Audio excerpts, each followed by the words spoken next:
Guys, welcome back to the Lawn Chair Sports Show. Today we're at Crescent Lake here in St. Pete, Florida.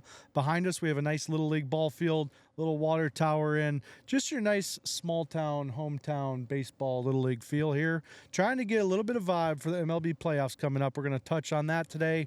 We're going to talk some Mets baseball. We're going to give a Week 4 NFL recap. Quite the week in the NFL it was. I'm going to give my Ryder Cup reaction here right now. So, have some big thoughts on the Ryder Cup, specifically Rory McIlroy and his whole attitude throughout the entire Ryder Cup. I will concede that the fans at Bethpage Black were being a little bit rude. However, Europe to act like they weren't encouraging that behavior the whole time is absolutely out of control. Rory purposely several times in the match, even though he was getting things shouted at him, turned to the field or turned to the crowd and said F you and used the F word many times. Then he has the audacity to sit there after the Ryder Cup, after they win, they stomp all over the field, they're cocky, they're telling the crowd to F you, people are giving the crowd fingers, and then he sits there on stage like a smug, arrogant prick. And he looks at everyone and he talks about the character of golf as if Bethpage Black was the one and the fans in New York were the ones that were ruining the sanctity of the golf game. Insufferable. Rory McIlroy needs to stop being the face of golf, or golf is going to die a slow and painful death. No one likes him. He keeps winning. He has the attitude like everyone should feel bad for him, yet he's making $100 million a year. Rory McIlroy this week showed the reason why he is the least popular golfer on tour. Rory McIlroy, shame on you. Do better. Golf doesn't owe you a darn thing, and certainly the fans in New York do not owe you a darn thing. You should apologize. Your entire family's from the U.S. You live in the U.S. Shame on you for shaming the U.S. Anyway, that's my Ryder Cup rant. Also, Keegan Bradley, terrible captain. The pairings were the worst statistical pairings you could even have. The U.S. needs to blow it up. They got to start from scratch. I don't know what that means. Maybe we have to pay Tiger Woods a fair amount of money to lead the team, but this was embarrassing this year. Absolutely embarrassing. Rory, go yourself, man. All right. Sorry about that, Andy. I had to get that off my chest. No, I like that. That was a good start.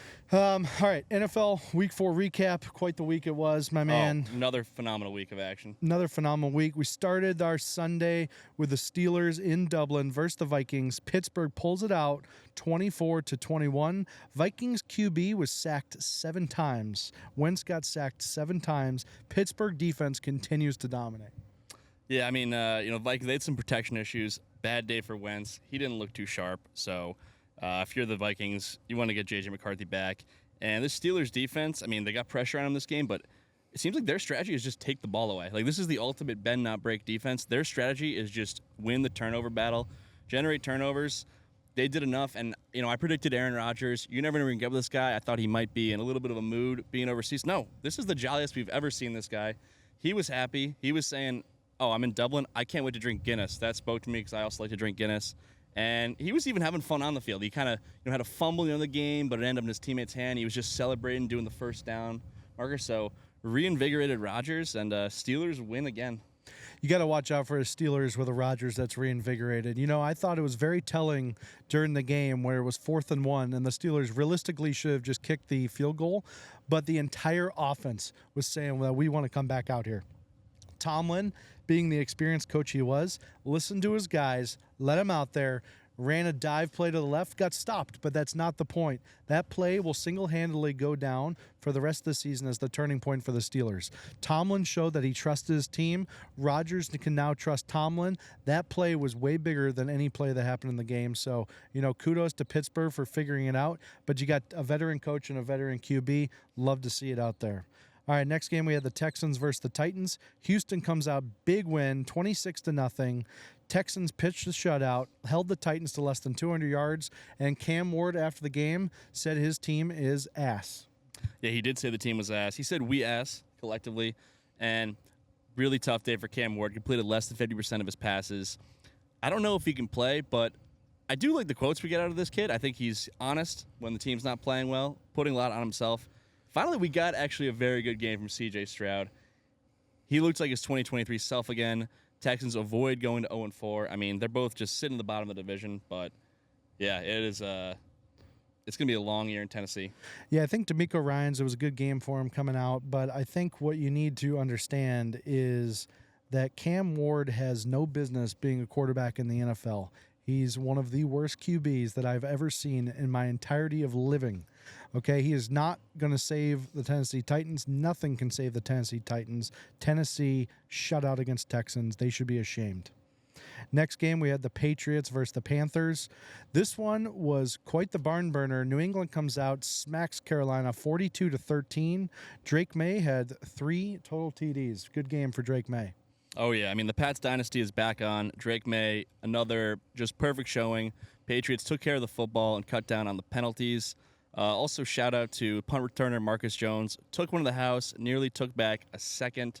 It was incredible. On the other side, special teams issues for Carolina. Bad day for their kicker. Bryce Young looked terrible. Honestly, I don't know how this team put up 30 points the week before against Atlanta. Not a very impressive showing for Carolina, and Patriots offense rolling again.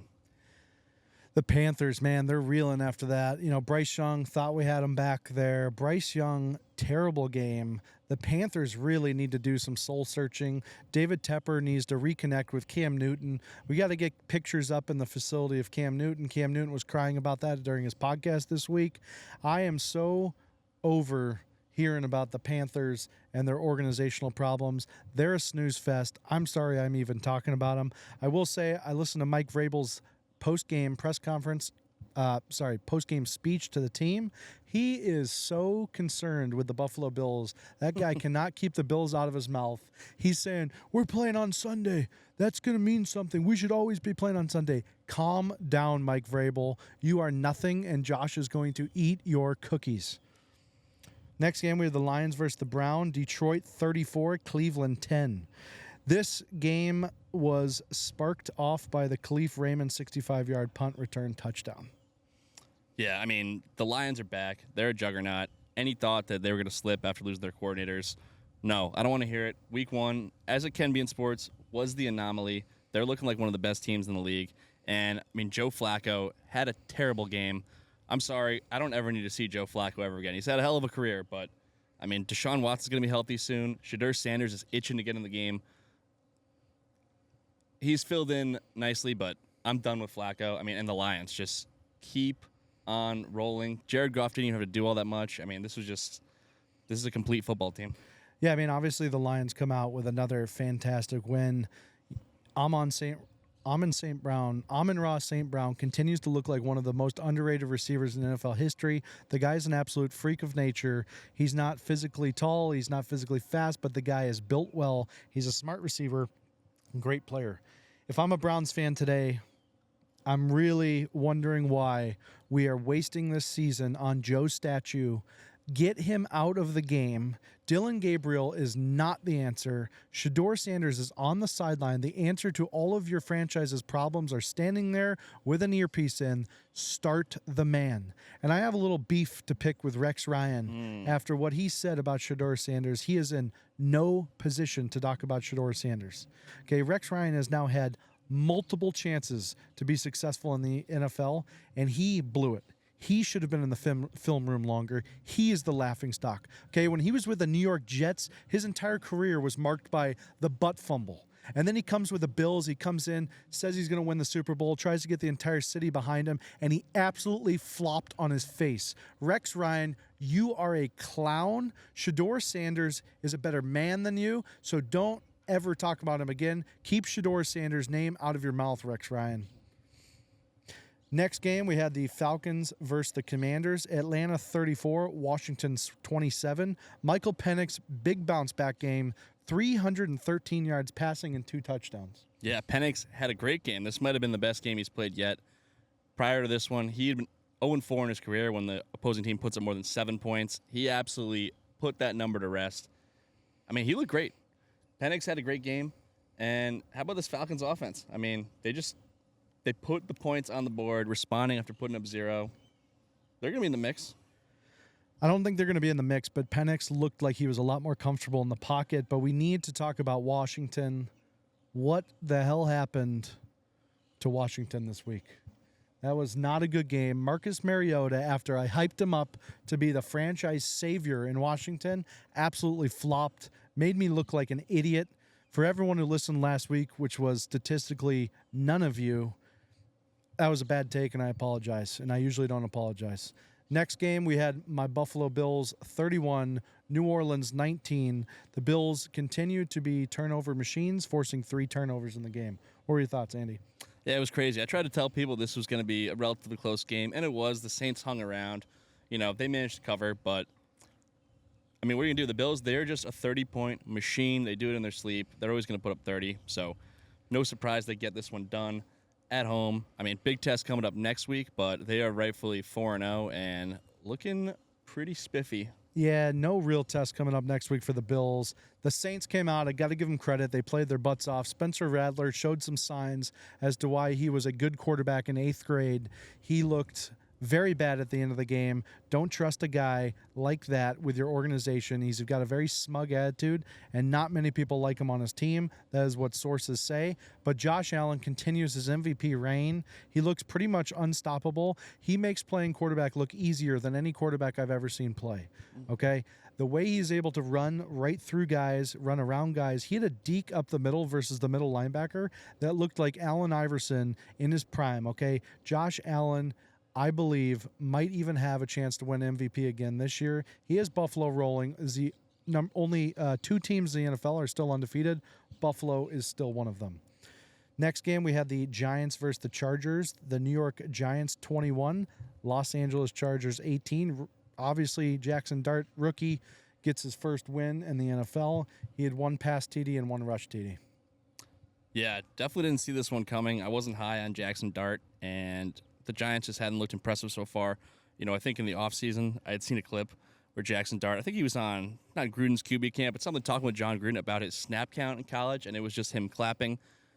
From that point on, I thought he was an idiot, and I thought he had no future in this league, but a very impressive debut. It seems like Brian Daboll loves him. It looked like they were about to kiss after the game. The whole thing was incredible, and really down game for Justin Herbert. The Chargers are kind of just prone to have these no-show performances. You look back at their wild card loss, the Texans last year, and we liked them most weeks, but this was an absolute stinker at MetLife Stadium. It was, and it was a shame to see Harbaugh not have his team ready like that, especially after hyping Harbaugh up. But if you're CBS, you can't be doing Russell Wilson that dirty right after the game. Okay, clearly this is Jackson Dart's moment. Just let him have it. Keep the camera on him. Instead, they're poor guy. They're panning to him after the game. He obviously looks fine. He's not happy. But then you see Jackson Dart, like he said, literally making out with Brian Daboll. That's tough to watch. That's like watching a younger, hotter girl take your husband. That was the ex-wife, Russell Wilson, not looking good for him. Feel very bad for the guy. I know people don't like him, but he does seem like a nice guy. He's taken over Sierra's kids from Future. He's been a great stepdad. Leave Russell Wilson alone. If no one's going to stick up for him this week, the Lawn Chair Sports Podcast will. We will not let any more Russell Wilson slander slide. We got Russ's back. And also, he's not retired. I don't know where that He's not retired. That's, me and Andy definitely thought he was retired last week. I didn't think he was retired. Yes, he did. All right, Eagles, Bucks. This was a barn burner. Philly, 31, Tampa, 25. I just want to mention Tampa, longest outdoor field goal ever at 65 yards. McLaughlin, what a leg. Wow. Yeah, this was a tale of 2 halves. The Eagles just ran the Bucks out of the building early on, went into halftime up 21-3. The Bucks, their team, they're just going to hang around. Everything's going to be competitive. I don't think anyone's going to blow out the Bucks this year because Baker will always have them in it. Jalen Hurts didn't even have to do anything in the second half. He was actually 0 for 8 on passing attempts. Keep going. And it's raining quite a bit here, but that won't stop us from giving analysis. So shout out to the Bucks. They're always going to put up a fight. But Philly, once again, shows they're just a cut above. Would not be surprised to see these 2 teams clashing in the playoffs. And how about A.J. Brown after the game? Yes, they're 4-0. Yes, all he's experienced is success since coming to Philly, but posting cryptic lyrics on Instagram about feeling underappreciated, has not been getting the ball much. What to make of it? I think they're going to need him at some point. They haven't yet, but they're going to need A.J. Brown. Just another receiver in a great situation. They're never happy. They're never happy. It's tough to keep receivers happy. I mean, they have to be that confident, but god dang, they're annoying sometimes. I wanted to see Tampa win, just living in Tampa, but really fun football game. Those two football teams are really fun to watch. Every time you have a chance to watch one of them, you should definitely tune in. The week 4 of the NFL, we had the Rams versus the Colts. Los Angeles Rams 27, Indy 20. Tutu Atwell, 88-yard game-winning touchdown late. Pulls it out for him, man. What a game. Yeah, this was a heck of a game. I mean, these are two teams that are going to be in the mix down the stretch. They're both to be taken seriously. They're contenders. Really felt bad seeing Danny Dimes take the loss in this one. He played his heart out once again, but the Rams battled back after a tough loss in Philly. I mean, they've solidified themselves as a top contender in the NFC. Fun game to watch. A lot of people were probably watching Ravens-Chiefs during this time slot, but, I mean, this was a worthy battle, and, yeah, shout out to Danny Dimes. I mean, they took the loss, but he has changed fortunes in Indianapolis this season.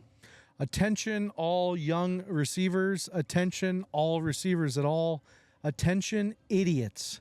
When you are running the ball into the end zone and you are about to score a touchdown, I don't know how to stress this enough. Do not do anything weird with the football and fumble to make it a touchback. You ruined Danny Dimes' MVP season because you are an idiot. I am so sick of these receivers fumbling the ball at the 1-yard line because of dumb reasons. Deshaun Jackson's the one who started it, and no one has stopped since. It's happening all over in college. It's happening in the league still. You are literally paid millions of dollars to play football, and you work entire off-season training every single day, eating well, hiring a nutrition. You go to training camp with your entire team. It's misery. You're away from your wife, your family. You do it all to score a touchdown, and you get to the 1-yard line and it slips out of your hands. It's absolutely unacceptable, and he needs to be removed from the NFL. Anyone who that happens to, you need to be removed from the NFL. That's my rant on that game. Obviously, the Rams come out. They play well. Sean McVay had the boys ready. Stafford's a veteran. Danny Dimes, I'm sorry your receiver's a moron. Next game, we had the Bears versus the Raiders. Chicago 25, Las Vegas Raiders 24. Chicago, wins the game on a blocked field goal at the end. You don't like to see it.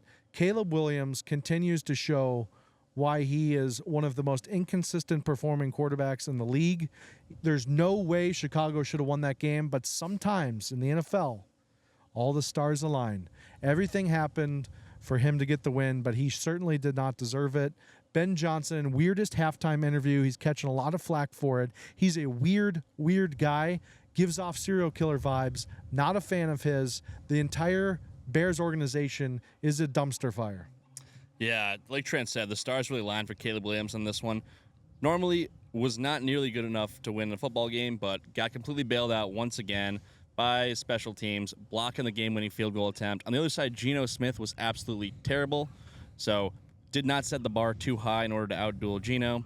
And Ben Johnson is a very weird guy. It doesn't seem like he has regular human emotions or feelings. I think sometimes we kind of get those with these kind of new age offensive coaches. Like, for example, Chip Kelly was kind of the Ben Johnson of 10 to 12 years ago. By all accounts, weird guy, not good at talking to people. Ben Johnson seems to be the next iteration of that. Yeah, tough game there.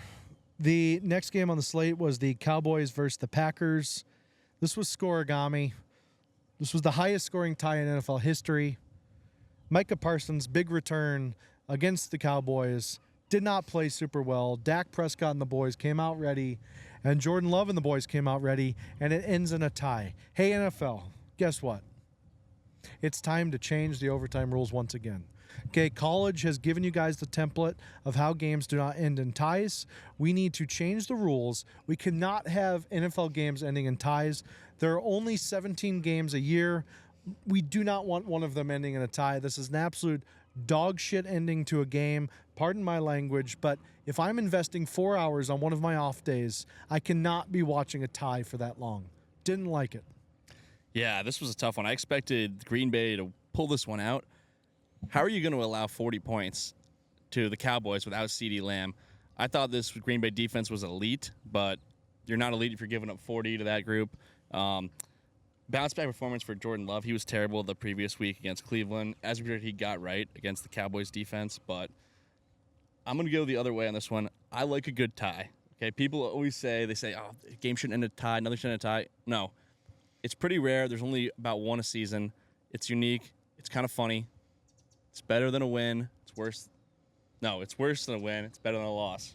Not better than a win. Well, we're gonna figure it out. Yeah, yes. We're gonna workshop that Andy, and get back that to you is next what week. ties are. Thank you for Yes, giving that the is what ties. definition. I think a tie in the NFL is equivalent of putting all of your life savings on red in roulette and it landing on green. Oof. It's absolute BS. It should either be black or red. There shouldn't even be two greens. There should not be the number 0. And the casinos are getting away with double-blind murder, and so is the NFL. Roger Goodell, look at the league. See, I think. Go ahead. I'm sorry. I think it's more like a push when you make a bet on Hard Rock Bet.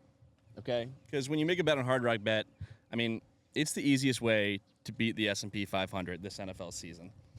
I mean, if you have any money in your bank account, you know, don't spend on something boring like rent, groceries, I mean, or even investing in kind of a diversified index fund. No. Make a same game parlay on Hard Rock Bet. It's exciting. You can get big money fast.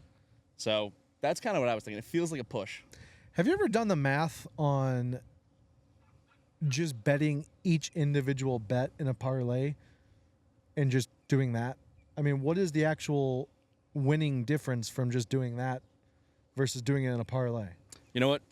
Someone out there, someone who's going to do the math, leave a comment below. Try to show your work so we can follow along, but let us know. Because if you win 3 out of the 4 bets, then you win 3 out of the 4 bets and you're up. But if you're doing a parlay, if you lose any of them, you lose everything. So I want to know, what is the delta between just betting 4 and winning 4 versus betting 4 and losing all 4? Sorry for the interruption. We have another wonderful matchup. The Kansas City Chiefs versus the Ravens. Kansas City comes out. They're back 37-20. The Chiefs were 4 for 4 on 4th downs and had 0 turnovers.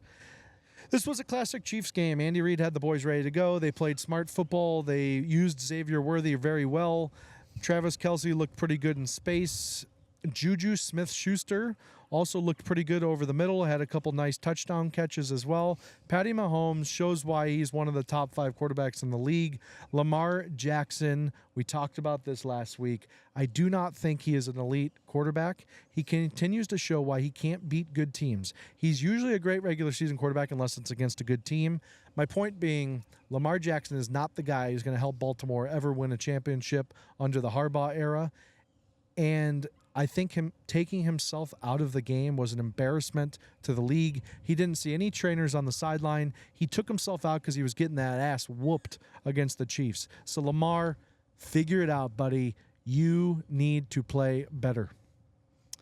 Yeah, I mean, the Chiefs are back. Xavier Worthy back in the fold made a world of difference. I mean, this offense is clicking once again. They're going to be fine.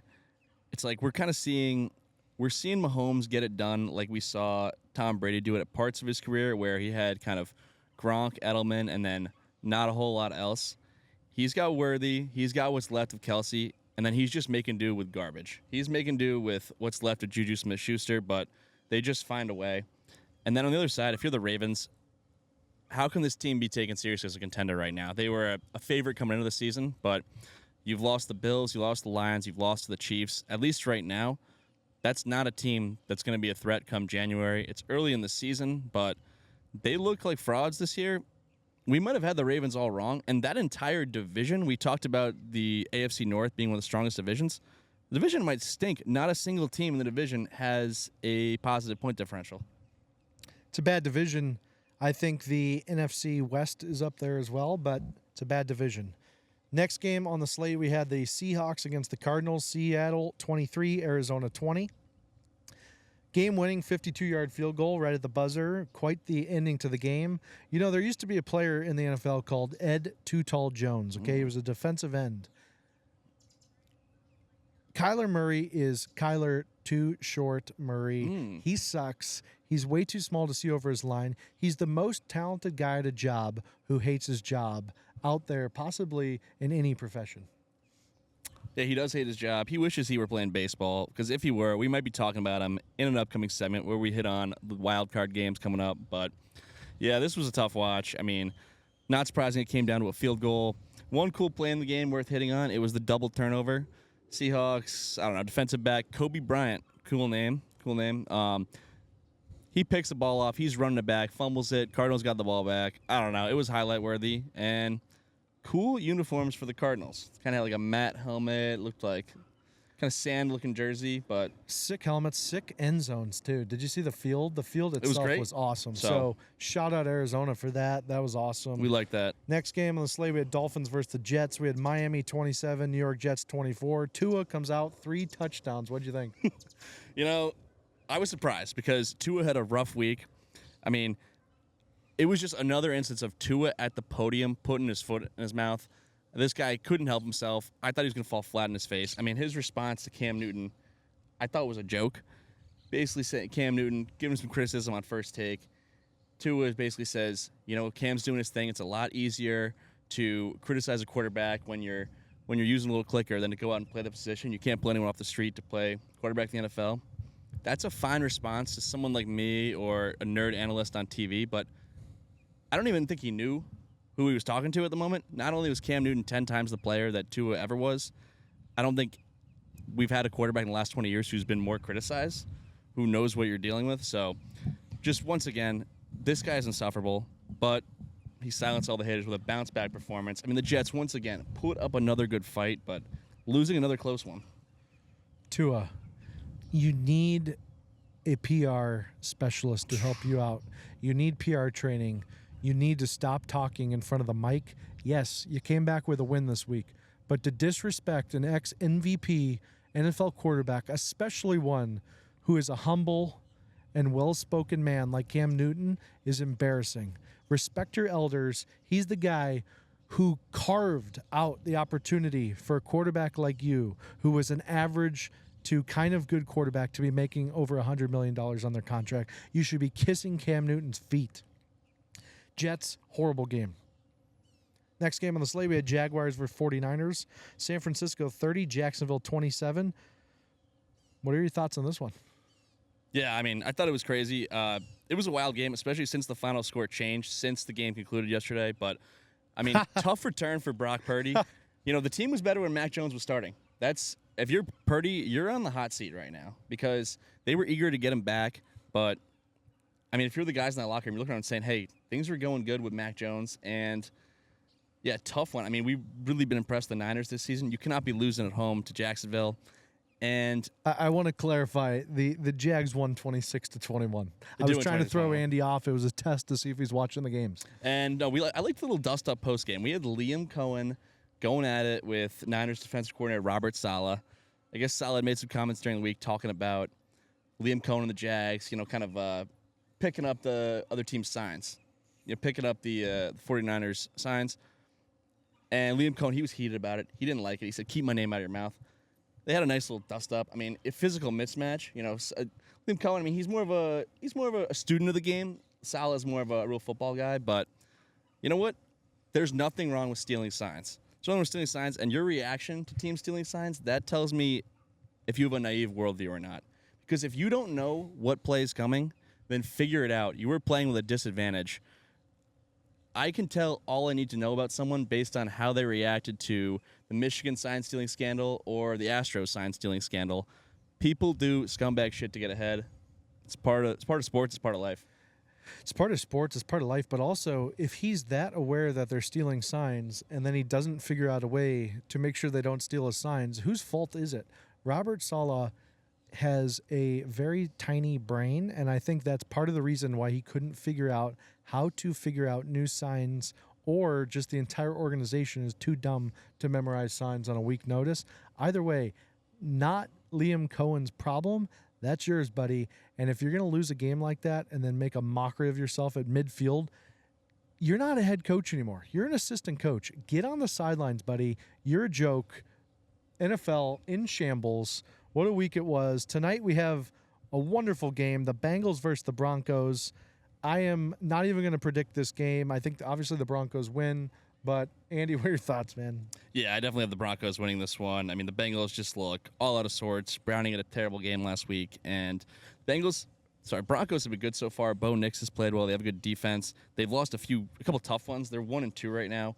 Way too good of a team to fall to 1-3. So they're going to bounce back, and they will eat Jake Browning's lunch. The game's a night game, so it would probably be his dinner. But give me the Broncos in this one.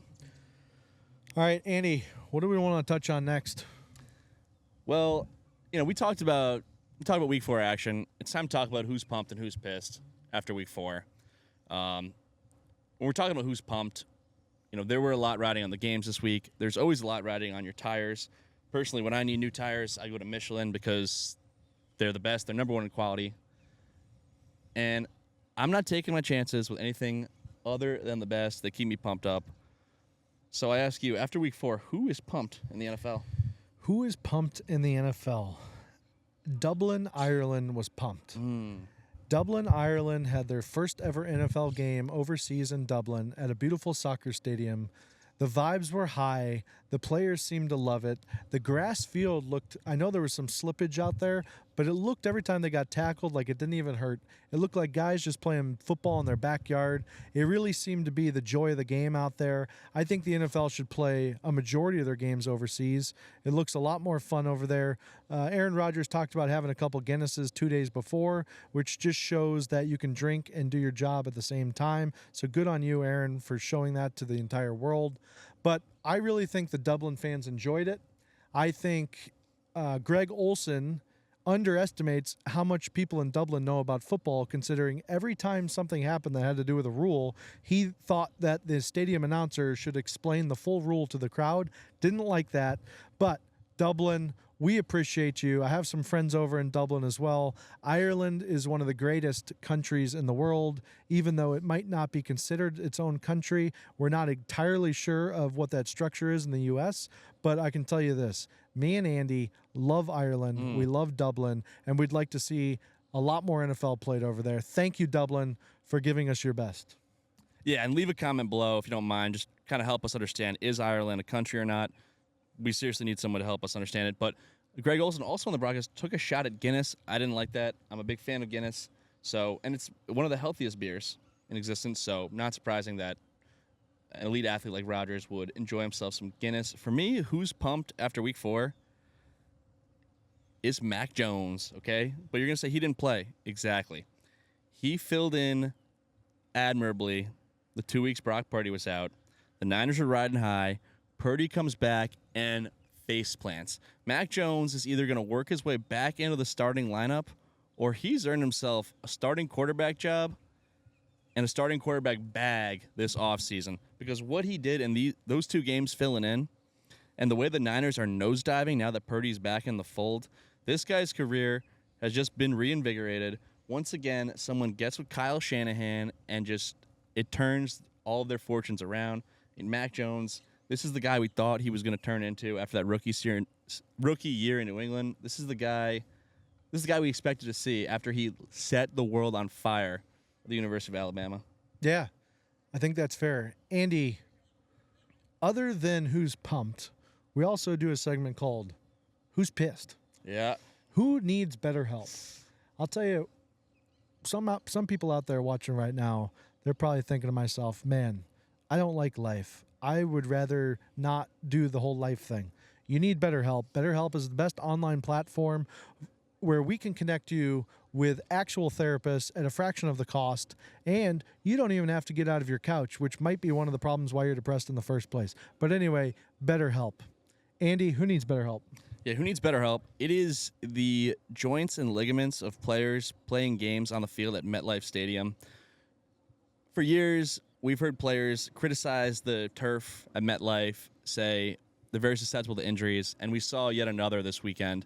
In the Giants' exciting win in Jackson Dart's debut performance, they lost Malik Neighbors for the season, believed to be a torn ACL, and it's just another line in a series of injuries on the sketchy turf at MetLife. Odell Beckham Jr. came out, and he said, they got to fix this turf. It's not good. I actually, before the news came out, I was planning to make fun of Malik Neighbors on this podcast because he had very classic diva receiver comments early in the week about whoever the quarterback is, they're going to find a way to get one the ball.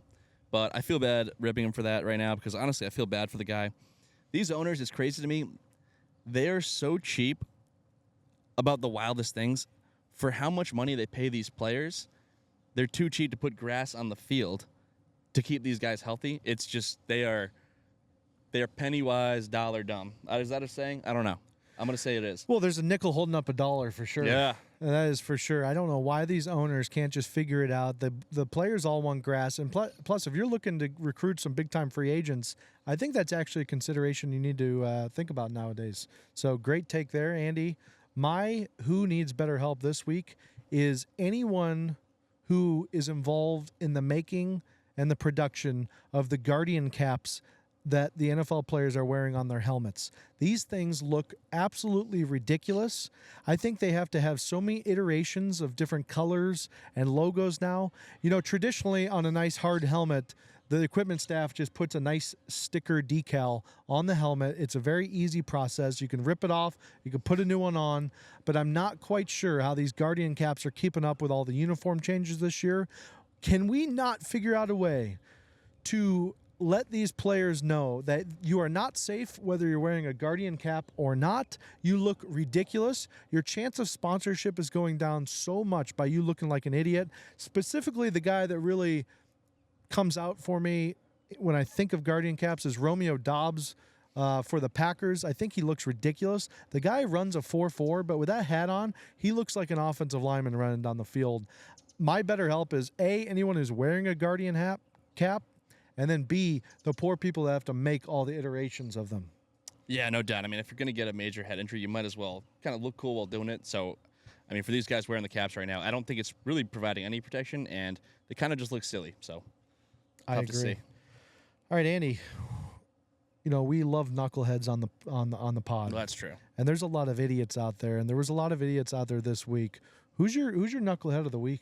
My knucklehead of the week, you know, I'm going to deviate outside the football world, okay? I'm switching up a little bit. My knucklehead of the week, it's Major League Baseball and Apple TV.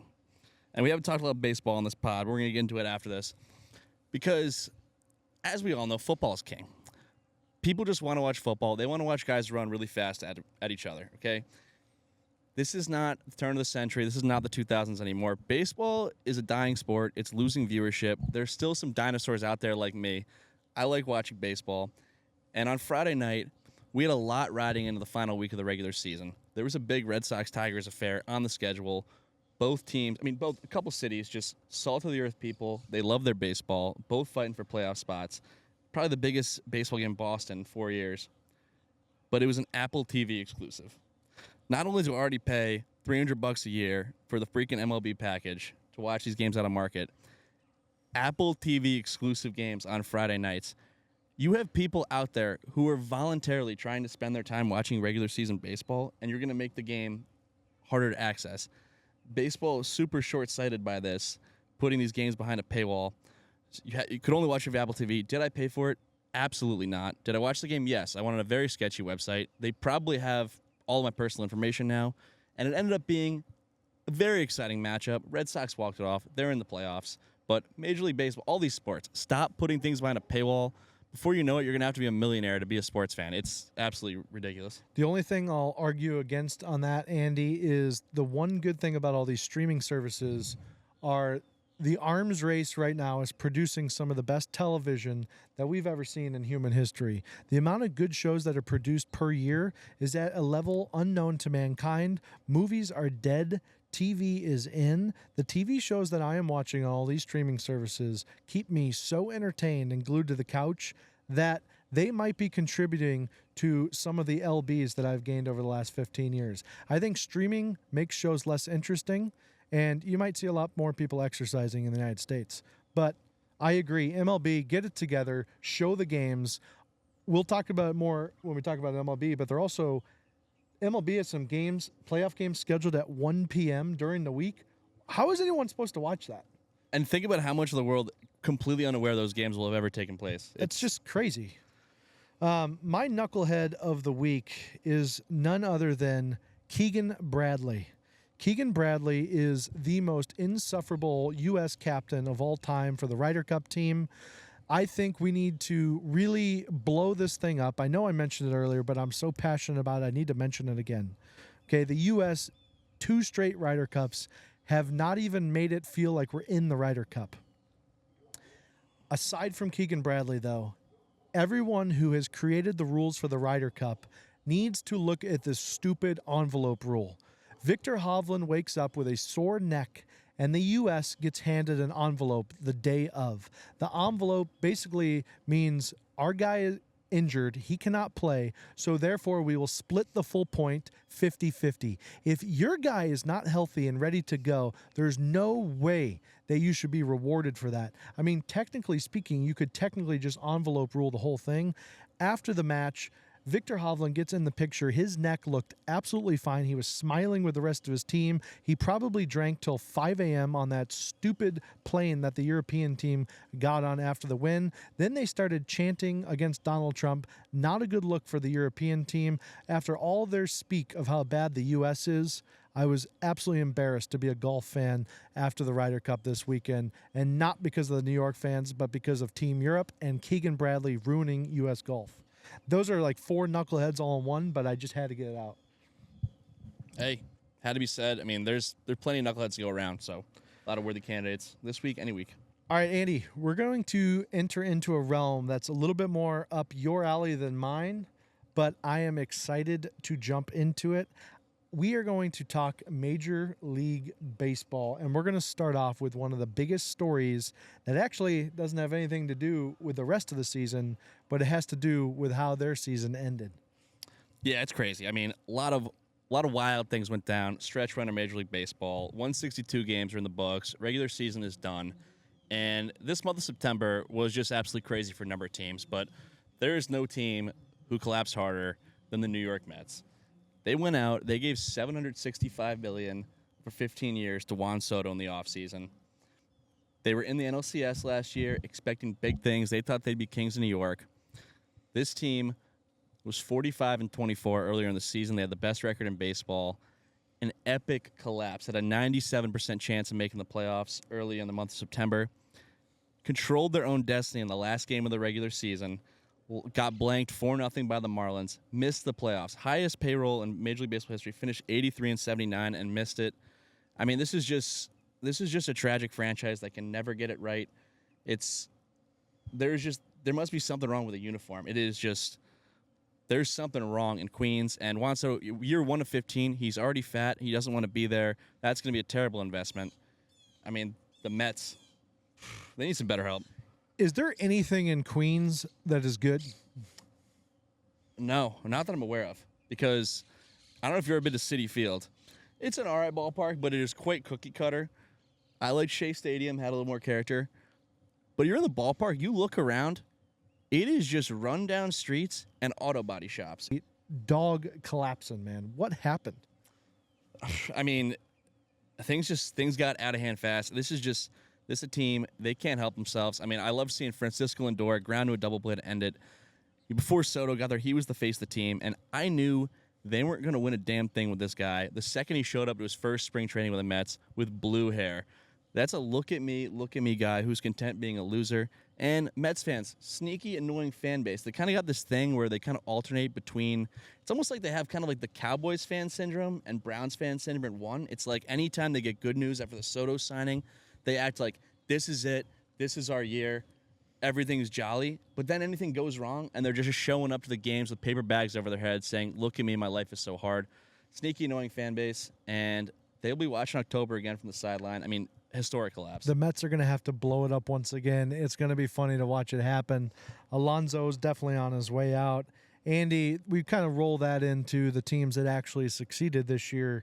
I'm going to start off talking about the wild card in the National League. First series on the docket, we have the number 3 Dodgers versus the number 6 Reds.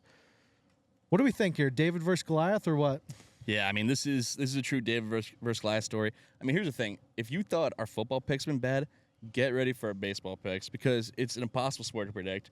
There's always something wild every year. So, I mean, there's going to be a team that just completely shocks all of us. It's rare that the MLB playoffs are chalk. Maybe I'm staring it right in the face right now, and it's Cincinnati. I mean, we talked about the Mets collapse. The Reds were the team that snuck in. They benefited from this. They've got Terry Francona at the helm. They're the fighting Franconas. I mean, he's brought multiple teams to the World Series. One of the best managers we've seen this century. I'm rocking with the Dodgers because in these short series, it's all about starting pitching. They have the best starting pitching in the game. Their bullpen's been a little shaky, and things have just been off this year. But, I mean, honestly, I would like to know who is Ohtani's translator betting on this series, because that will tell me all I need to know. It's a good point. Andy, what's today's date? Today is September 29th, I believe. And then in a couple days, what is the date going to be? I believe it's October. And that is when the Los Angeles Dodgers really come and show their true colors. Los Angeles falls again in October. All the money that they're spending on this supposedly historic and generational team, Terry Francona and the boys come in and get an absolute schlocking in Game 6. They win in 6. Reds going on to the divisional round. Next series, we have the Cubs versus the Padres. This one, a little redemption versus expectation. What are your thoughts? Yeah, I mean, this is going to be an interesting one. So, I mean, I think with this series, I have it going 2 or a maximum of 3 games because it is a 3-game series. All 3 games we played in Chicago. But I like the Padres a lot in this series. They're doing it on the road. They don't necessarily have stacked starting pitching. They're rocking with Nick Pivetta in Game 1. A lot of people out there are probably saying, who is that? I agree. It's a valid question. But this team, they just play their best in the playoffs. They've got stars. They've got Fernando Tatis Jr. They've got Manny Machado. And they gave the Dodgers the best push last postseason. They took them to 5 in the division series. And they were really the closest to pushing them. Probably the second best showing of any team in the playoffs last season. I like the Padres in this. I think they are destined to move on, and it's gonna be sad times at Wrigley once again. Yeah, sad times at Wrigley. Bartman's gonna be back this series. He's throwing out the first pitch. It's gonna be tough. Yeah, it's gonna be tough for Chicago. I think the Padres, with all the money they've invested in this roster, the star power just shines through. I have Padres winning this series in 5 games. I don't even think it's going to be anything more than that. Wow. All right, heading over to the American League. Andy, we have the Guardians from Cleveland versus the Detroit Tigers. It's a pitching factory versus an upstart rebuild. Who do we got? Yeah, I mean, Cleveland, this is for you because the Guardians have been on a tear in the month of September. We talked about the Mets collapsing and falling out of a playoff spot, but arguably just as big of a collapse took place in the AL Central. The Tigers at one point had a 15.5-game lead in that division. Somehow hung on to still get a wild card spot, but it's been the Guardians that have been surging. They've got a team ERA of in the low 2s. I believe 2.25 in the month of September. That's absolutely unheard of. I mean, these short series, 2 to 3 games, it's all about pitching. So that's going to be the difference. And one team's in free fall, the other team is red hot. It would actually be crazy if after all this, the Tigers just won the series. So, and they're a heavy favorite. Tigers are a heavy favorite in Game 1 because they're throwing Tarek Skubal is their ace, regarded as the best pitcher in baseball. But I'm going off vibes. Nothing's going right in Detroit right now. I think Cleveland sends them home in 2. This Tigers team's ready to roll over. Andy, as your podcast co-host here, how many games are they playing in this first round? So it's a 3-game set. It's a 3-game set, and all 3 games are in one location. So there's no hop from city to city. Interesting. So this is the 4th year of this format. Interestingly enough, out of the 12 series that have happened so far, only twice has it gone to a decisive Game 3. Both of those involve the Mets, interestingly enough, but every time the winner of Game 1 has ultimately won the series. So it's a 3-game set, but you almost should treat it like that 1-game playoff in years past. But I'm going to make a prediction because why not? I believe this is the first year we will see a team come back from losing Game 1. So no team's ever come back from 1-0 in this best 3 series. I predict we'll see it this year. Thanks for letting me suffer through the first 2 picks there, calling the amount of games that the series is going to be in. I like it because that guarantees we're not picking the same thing. It does guarantee it, but I also feel like it gives the normal people perspective on how good the team is because they can kind of perceive in a 7-game series what the win count looks like. That's a good point. 3-game series, it's tough because it really does leave it a little bit more up to chance. I think for me, it comes down to the Guardians' bullpen depth here. I think the Guardians win in 2 games, and they keep on raining, man. I think the Guardians are something to watch out for this entire postseason. All right. We saved the best for last. The rivalry is reignited. This is their first postseason clash since 2021.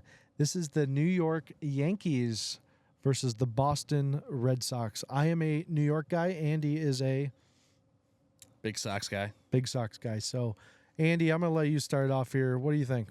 Yeah, I mean, it's the greatest rivalry in sports. I'm rolling with the Sox in this one. I got a couple reasons. They owned the season series in the regular season. They won 9 of the 13 matchups, including 5 out of 7 at Yankee Stadium. They have no fear playing in the Bronx. They've won the last 3 postseason meetings. And the Red Sox got here in the second half due to high-end pitching. I'm talking about their top 3 starters, Garrett Crochet, Brian Bayo, Lucas Giolito, 3 of the top 10 ERAs in all of baseball. And I'm talking about dominant pitching in the back end of the bullpen, starting with Aroldis Chapman, the former Yankee, the best closer in baseball this year. Should he be in prison? Probably, but he's not, and he's nailing down saves for the Red Sox. This is a Yankee lineup. They live and die by the home run ball. They hit homers better than anyone in the league, but they beat up on crap pitching. They beat up on low-end pitching, and that's not what you're going to see in the playoffs. They make base running mistakes. They throw the ball around. Look for the Red Sox to jump on Max Fried in Game 1. And things are going to get real tight, real nervous inside Yankee Stadium. And this is not the matchup Yankee fans wanted. And the Red Sox, they're throwing Garrett Crochet in Game 1. He will likely finish second in the AL Cy Young. I mean, they got bona fide ace out there. Give me the Sox, kid. There's a different feel in the air when you walk the streets of New York. Okay, we're not talking about Queens. We're talking about the entire city, okay? New York fans have been waiting for this one for a while. You know, MLB seasons are very long. They're tedious. But for it to come down to the greatest rivalry in MLB history / sports history, this is what the MLB needs for fans. Aaron Boone comes out. He has the boys ready. He knows that his job is on the line this series. The boys are going to be having his back. They're coming out strong. This one is going to end in Game 3 off a game-winning home run by New York. I have Yankees in 3, not a doubt in my mind. It should be a hell of a series. Always great to see these two clash. So, Andy, we recapped MLB. We talked winners and losers. Gave a little better help. Talked some recap of the NFL. We talked some Ryder Cup. Is there anything that's on your mind that you would like to talk about? I mean, we hit on a lot of things. I mean, we go off the cuff. Well, we can talk about Starry. Talk about whatever you want. You want to talk about Starry? We can talk about Starry. I mean, this entire MLB postseason, you know, when I need a nice ice-cold beverage, I'm going to have some Starry. Because Starry is the only lemon lime soda that is just always refreshing every single time. I mean, it is just, there's really not a lemon lime soda in the game right now that packs this amount of flavor into one glass of the beverage. So, I mean, for me, I'm thinking football, I'm thinking MLB wildcard round, and I'm thinking Starry. That's kind of where I'm at. Starry, interesting take. Also interesting, I feel like that guy is on the other side of the fence where you're clearly not supposed to be.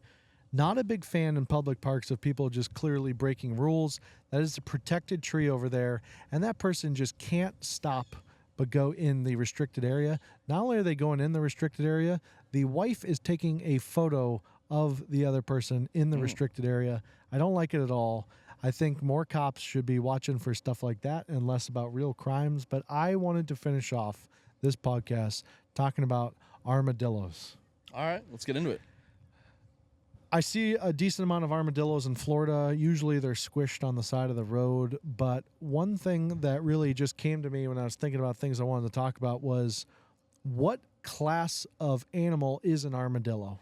Is it a rodent? Is it a cat? Is it a raccoon with a shell? What is an armadillo? If you guys have any clue what an armadillo actually is, or if you've ever tried to hunt it and eat it, please put it in the comments. I just want to always throw in a little something at the end because I feel like our fans are tuning out by now. And if you made it through the MLB, if you made it through the NFL and the Ryder Cup, please answer in there. Would you rather have a Starry or would you rather eat a roadkill armadillo? Thank you guys for listening. That is episode 8. Catch us on all the platforms. We're on Spotify, Amazon, Apple Music. We're on everything. Anywhere you get your podcast, we are on. We are on YouTube. We're on Instagram, TikTok. We're on Facebook now, Andy. I don't know if you saw that. I love that we're we on are Facebook. officially on Facebook. We're trying to get the boomer population Yeah, in we're there. on LinkedIn. Like we're on everything. We are not on LinkedIn yet, but hey, if you guys prefer to consume your content while also applying for jobs that you won't get, we can do that as well. So you guys decide. You be the judge. Leave in the comments, what segment should we do next? We always try to mix up the segments. We have some funny ones coming for you guys, but what segment would you guys like to see? Please let us know. And thank you for tuning in to episode 8 of the Lawn Chair Sports Show. Big things coming your way. We might even be filming at Ferg's Sports Bar and Grill, which was voted the #1 sports bar in the entire country. And we're in talks to possibly film a couple live episodes there. So stay tuned. We're going places. Thanks for watching the fastest growing sports podcast in the market. Thank you, guys.